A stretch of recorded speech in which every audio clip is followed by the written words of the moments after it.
Video number 49. Number 49.1. My brother-in-law was in a hospice and his condition was worsening. He was slipping in and out of consciousness. His grimacing eased and he started smiling.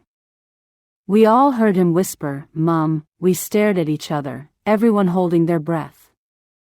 There was a moment where, for each of us in the room, time stood still. A vortex of orange and blue sparks raced around the room. We were all transfixed. It wasn't until my stepson said, "Did you see that?" that we all snapped out of whatever it was that had happened, and we had all seen. A life-changing moment for each of us. Number 49.2.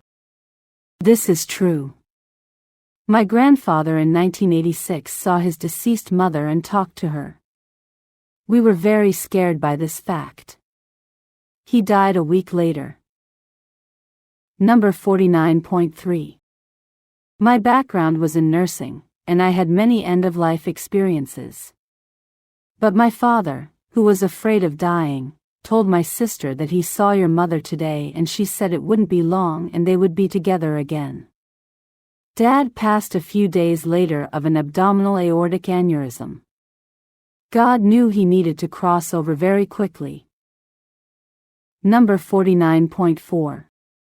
As a caregiver of elderly, I have witnessed this visioning several times. It didn't freak me out. I was happy for these elders. Number 49.5. My mom found out she had cancer in the fall and my dad's heart acted up in December. They were no good to each at appointments because each was so focused on their own issues.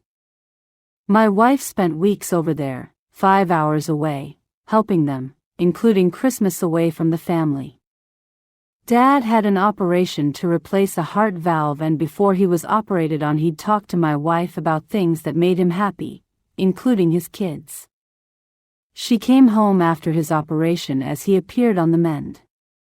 After a worried call from my sister, my wife, my brother, and I rushed out of there but decided to go to Mom's house and see him in the morning.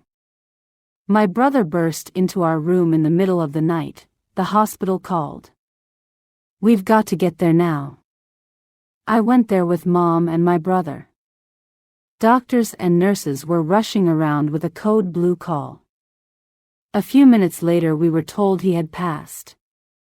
I called my wife who was at Mom's doing the dishes waiting on us. He died.